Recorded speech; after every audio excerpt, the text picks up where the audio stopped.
Did you know giraffes only sleep for about 30 minutes a day? That's right, just half an hour. While we need 8 hours of sleep, giraffes barely nap at all.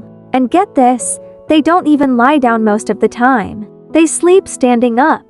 That way, they can stay alert in case a lion or other predator sneaks up. Imagine sleeping while standing. Now that's talent. When giraffes do lie down, they curl their long necks around and rest their heads on their backs. It's super rare, but also super adorable. Giraffes take super short naps, like 5 minutes here, 2 minutes there. They break their sleep into tiny chunks throughout the day and night. Why so little sleep?